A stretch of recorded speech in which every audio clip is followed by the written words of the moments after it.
You're listening to the Jefferson Exchange. I'm Angela Decker. Thanks for joining us. We'll start with our Mental Health Matters podcast. Host Andra Hollenbeck with NAMI, or the National Association on Mental Illness Southern Oregon chapter, is speaking today with author, humanitarian, and child abuse survivor Dave Pelzer about overcoming childhood trauma and creating the kind of life you want to live rather than one you think you're destined for. You're listening to Mental Health Matters on Jefferson Public Radio, a collaboration with NAMI Southern Oregon. I'm your host, Andra Hollenbeck, with NAMI, the National Alliance on Mental Illness Southern Oregon. When we talk about health, we cannot discuss complete health without talking about our mental health. On this program, we highlight mental health issues in our community and ways we can improve mental health for everyone. Our guest today is Dave Pelzer, author of A Child Called It, and most recently a book called Return to the River. We're talking with him today about his life story and the nature of resiliency after traumatic experiences. So welcome, Dave, and thank you for being with us on the program today. Thank you so much. And before I forget my manners, I just want to thank you for all the work that you and staff are doing in mental health, because right now I think that is the biggest thing. If I was the President of the United States or a governor of a beautiful state, this would be priority number one, just making sure people have the tools they need to live a happy, fulfilled life that they deserve. Yeah. That's my belief. Well said. Well, thank you. Well, let's turn to your story. You overcame some horrific child abuse to achieve a successful career in the military. You worked as a California fire captain.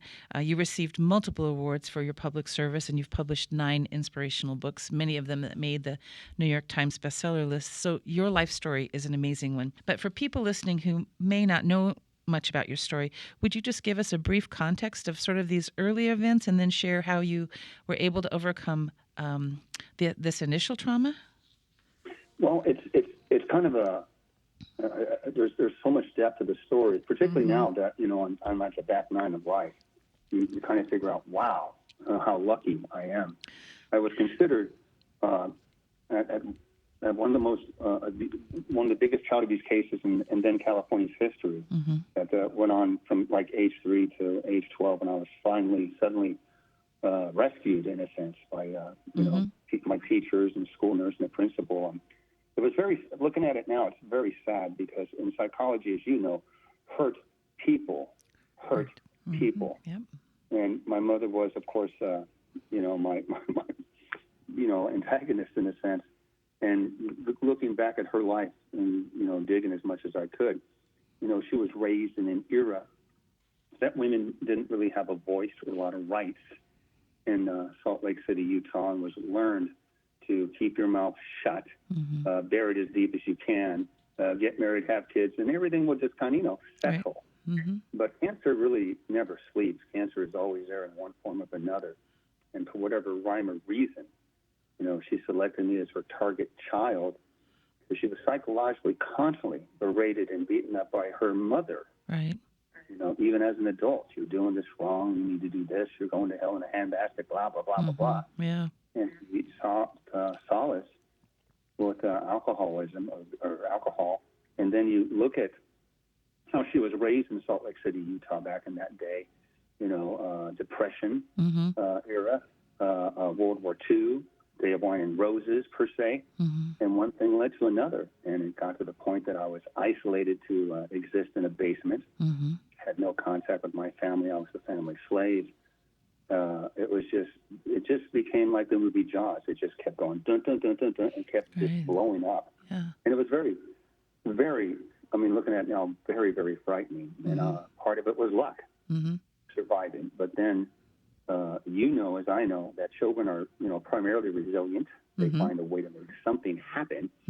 And everything that happened in my life, as dramatic or as painful as it was at the time, to me, was a stepping stone that I was able to use to apply to survive at age 8.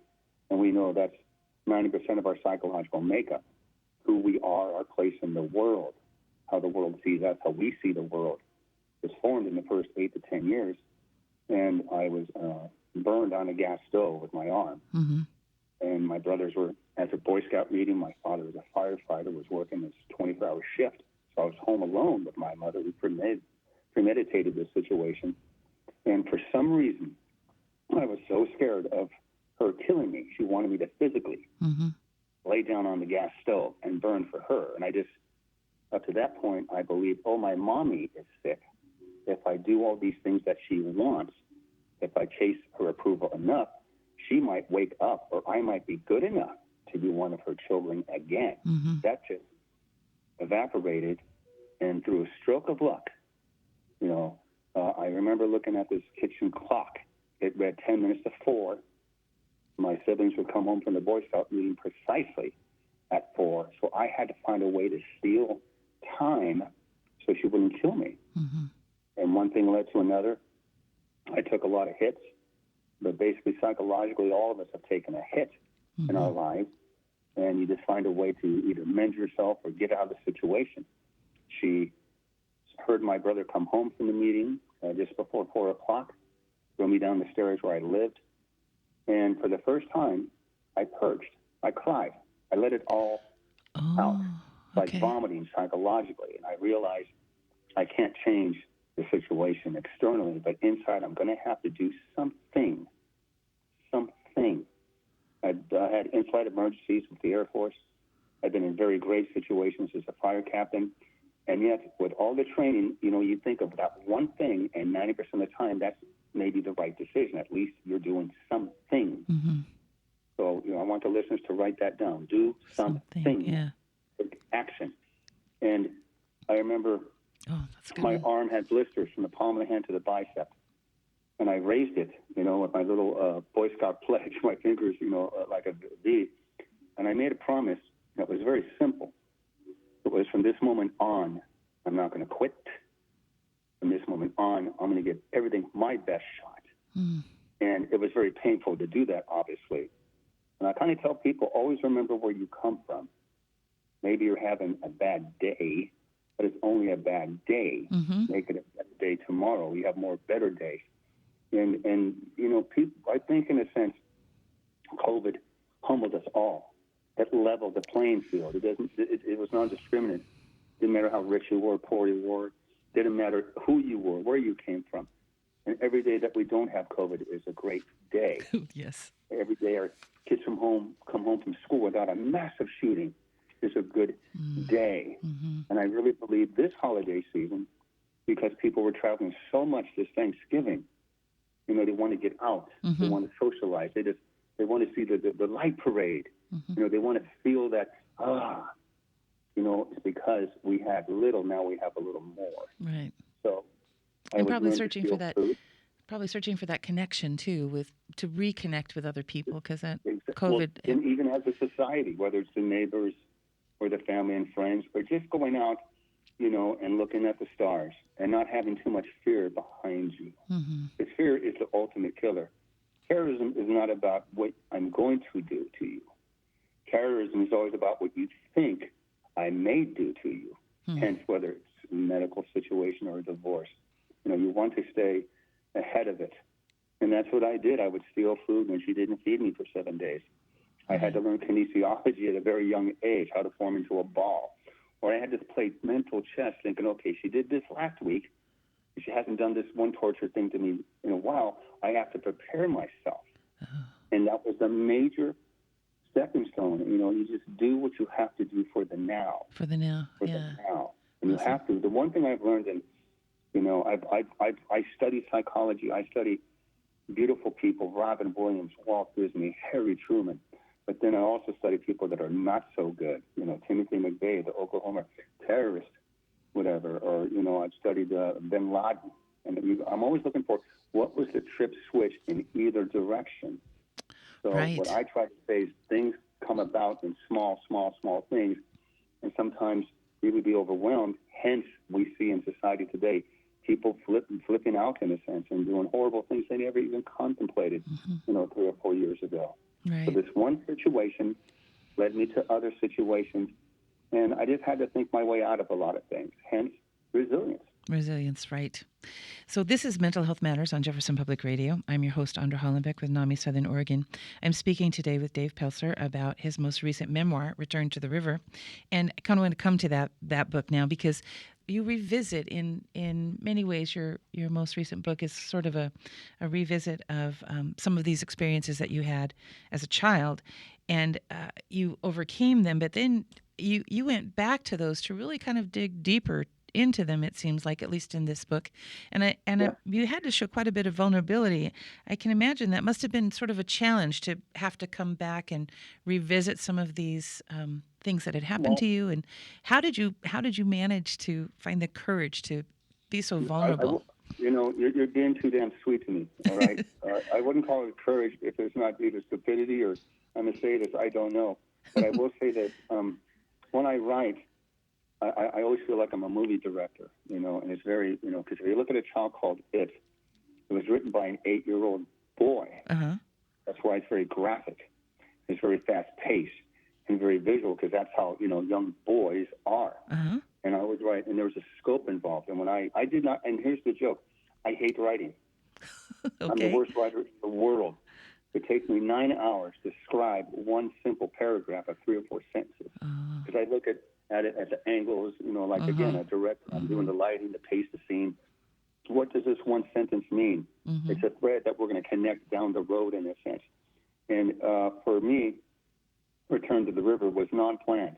It was a non-planned pregnancy as far as I'm concerned. Oh. Because I thought, okay, I've done this. I haven't written in a while because I was involved as a fire captain in 2 separate districts, which was crazy. Mm-hmm. Then you add COVID. Then you add 2 unfortunate situations. And what I like about Return to the River is it's a deep perspective. It's like, where am I at? Mm-hmm. How did I get here? And what can I do about them? How many more summers do I have left? Right. What I wanted to do as a writer was go back to certain situations and open up that lens.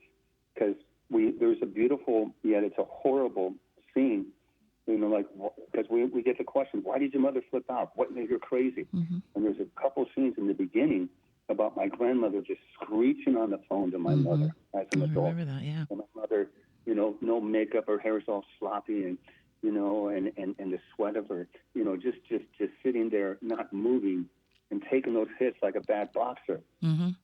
And then there's a scene in which my grandmother just storms in the house, and the 2 girls, the ladies, say, go at it, and they stop. I'm in the bottom of the basement. Now, to set this up, I'm 12 years old. I sit at the base of the stairs. My head is backwards against the head of a nail, and this is my life. And they stop, and that's, to me, a trigger, like, oh, my God, something's going to happen. And the door comes open, and my grandmother looks down at me like I'm a caged animal. My mother's behind her and basically hisses, there it is. There it is. Are you satisfied now, mother? And which is like, what? Mm-hmm. And then my grandmother basically says, that's the sorriest child I have ever seen. Mother replies, that's exactly what you used to say about me. Oh. What I wanted to do is, it's like, it's kind of like a Star Wars thing. How did Darth Vader become Darth Vader? Mm-hmm. In a sense? There's a Darth Maul behind Vader. Mm-hmm. You're not justifying it, but you can see how this cancer began and how the cancer spread. Right. I wanted to go back to situations and open up the lens about, how come I'm triggered about this, or how come I have issues with trust or intimacy. Here I am walking on water, per se. Oh, my God, my Air Force career. A Child Called It was on the New York Times for, 6 years? Yeah. Unbelievable. Mm-hmm. I went from the worst case of child abuse to the State Volunteer of the Year, Yeah. the National Jefferson Award, which is crazy, and I've done comedy in Baghdad, and, at age 52, I'll be a firefighter. Yeah. 55, I'll do fire captain. So what I wanted to do is, put these things together. And even though it looks like on the outside, fantastic, Teflon, on the inside, you can never keep that teeter-totter exactly balanced. It's either yin or yang. And what I like about the book is, we explored the dynamic between my father and I, and the third act, the last part, which was, a major thread throughout the whole book. Right. Because to me, The Return to the River is a beautiful but yet haunting love story about family dynamics.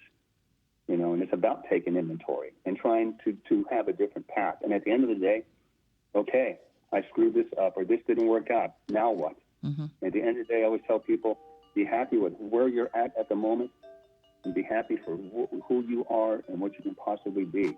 So I want to come back to that, the overcoming of the trauma.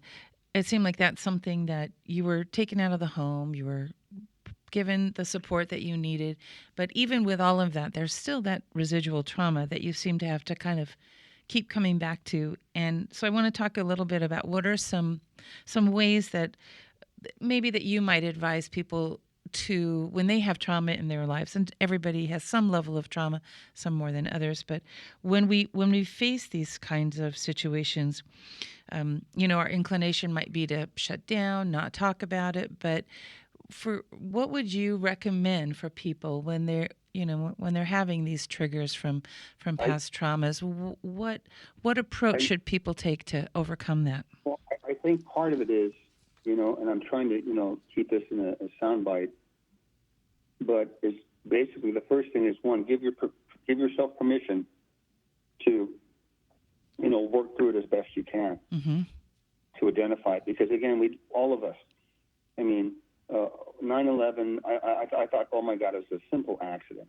Denial. Denial.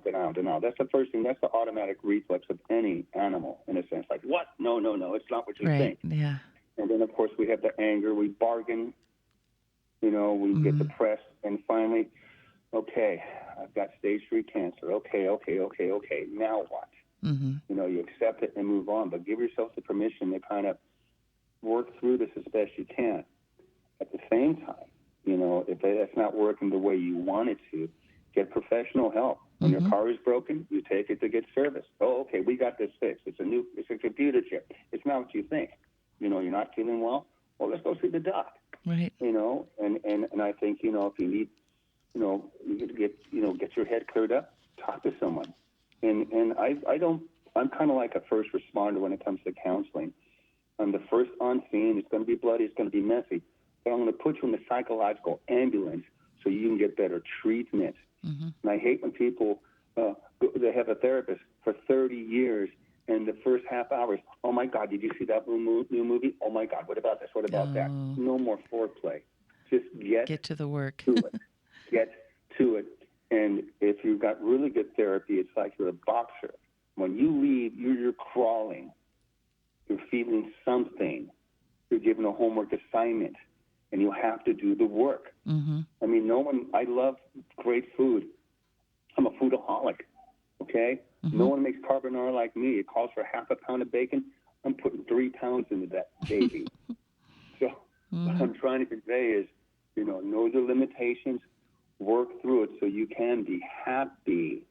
The one thing that makes me upset, too, is, people who survive the traumatic event, particularly where there's abuse or a bad divorce or something, they allow it to take over their entire lives. You survive cancer to live happy. I've never met anybody who says, I'm a victim of cancer. They say, I fight cancer, I survived cancer. And they're so happy and they're so optimistic. Again, you have to be humbled. Right. You don't know who you are until your back is against that wall unexpectedly, hence COVID. Right. That's why a lot of people were trying to, not act accordingly, in a sense, after that. In my case, I was lucky that the situations happened exactly, what I call the tumblers. They happened at a certain time. Hollow was rescued, joining the military, learning to speak at age 14 was very hard for me.